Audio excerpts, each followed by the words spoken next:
आले मर्छ नि उठ्न के मरेको मान्छे जस्तो सुत्छस् राति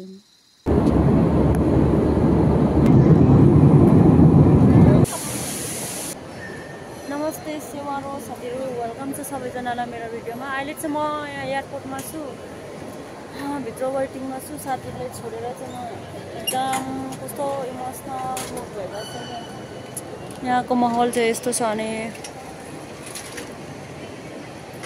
अहिले चाहिँ म बेग चेकिङ भयो अनि बोर्डिङ लिएर चाहिँ बसिरहेको छु साथीहरु हेर्नुस् कस्तो राम्रो हो कि एयरपोर्टमा यहाँ माथि हेर्नुस् न पुरा यो सबै नेचुरल है यो चाहिँ जति पनि देखिरहेको छ यो सब नेचुरल है सब नेचुरलै देखिरहेको छु म चाहिँ कस्तो राम्रो राम्रो जग्गा रहेछ म चाहिँ एक्लै हेर्नुस् बोर्डिङ लिएर घुम्दैछु हेर्दै गर्नुस् म यहाँ काम छ फेरि हेर्नुस् कस्तो राम्रो छ साथीहरु यहाँ चाहिँ म चाहिँ चेकिङ गरेर आइसकेँ यस्तो राम्रो छ साथीहरु एक्लै भए पनि इन्जोय गरिरहेछु एकजना यहाँ दिदीहरुलाई चाहिँ भेटाएँ अनि मैले फोटो चाहिँ उनीहरुलाई चाहिँ मागे अझ के भन्नु र यस्तो छ मान्छेहरु चाहिँ आफ्नो आफ्नो तालमा छ पुरा यस्तो खतरनाक एयरपोर्ट मैले कहिले सोचेको थिइनँ यस्तो चाहिँ हुन्छ भनेर सबैजना वेटिङमा बस्नु भएको छ यहाँ यस्तो छ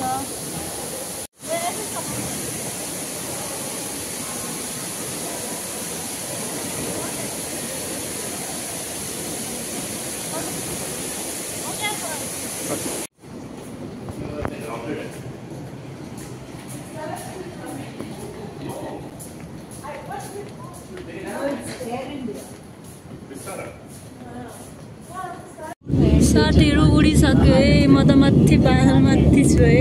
अतिथियों ने अपना भोजन किया है उनसे निवेदन है कि अपना बोर्डिंग पास जांच के लिए तैयार रखें यदि आप ऑनबोर्ड स्नैक्स या पेय पदार्थ खरीदना चाहते हैं तो कृपया अपने सामने के सीट पॉकेट में रखे मेन्यू को देखें और निकट अध्यापकों से संपर्क करें आप अपने क्रेडिट या डेबिट कार्ड से सभी ऑनबोर्ड आइटम्स खरीद सकते हैं आपकी सुरक्षा के लिए आपसे निवेदन है जलपान सेवा के दौरान विमान में पेय कार्ड के चलन से सावधान रहें अगर आपको ऑडियो की सहायता की आवश्यकता हो अहिले चाहिँ म भोइस ओभर गर्दैछु म चाहिँ एक निन्द्रा उठेर चाहिँ चुपचापले क्यामेरा अन गरेर चाहिँ भिडियो बनाउँदै थिएँ साइडमा हेरेर सबैजना सुतेको रहेछ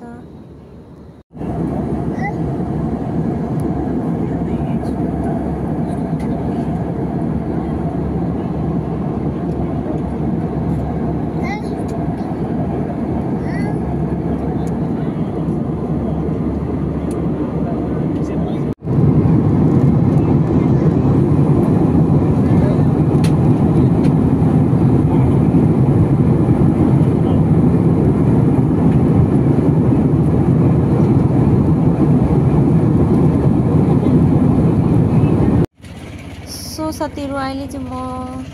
डाइरेक्ट इम्फालबाट फ्लाइट ल्यान्ड भइसक्दा म चाहिँ यता डाइरेक्ट गाडी पक्रेर चाहिँ यता काङ्ग्राखिले आइगयो अनि जब दादाहरूलाई भेटेँ तब भिडियो क्याप्चर गर्यो किनभने मलाई चाहिँ गाडीले मातेको थियो अनि फ्लाइटमा पनि बमी भएकोले गर्दा केही गर्नै सकेको थिएन मणिपुरमा चाहिँ यस्तो रस्ता खराब छ हेर्नुहोस् कस्तो उफार्दै जाँदैछ मैले चाहिँ यो देखाउनुको लागि मैले क्याप्चर गरेको थिएँ अनि पुरा दादाले चाहिँ मजाक गर्दै हाँसिरहेको थियो फोन बजाएर गाना बजाएर हेर्नुहोस् रस्तामा केही पिस भनेको केही छैन पुरा बलुवा टुङटुङ गर्दै गइरहेछ हामी चाहिँ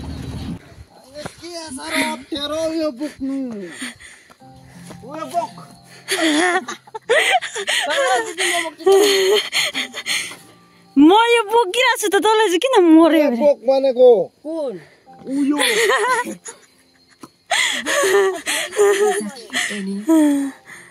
आज मेरा ब्रेकअप हो गया ला ब्रेकअप हो गया रे इसलिए जिसके साथ गाना था वो आया ही नहीं ला त म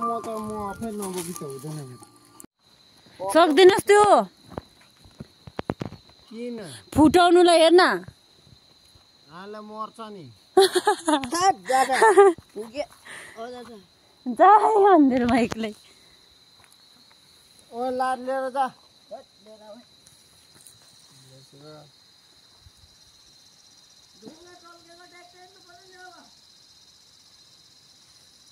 किरा हौ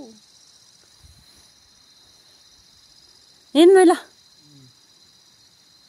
उठ्न के मरेको मान्छे जस्तो सुत्छस् राति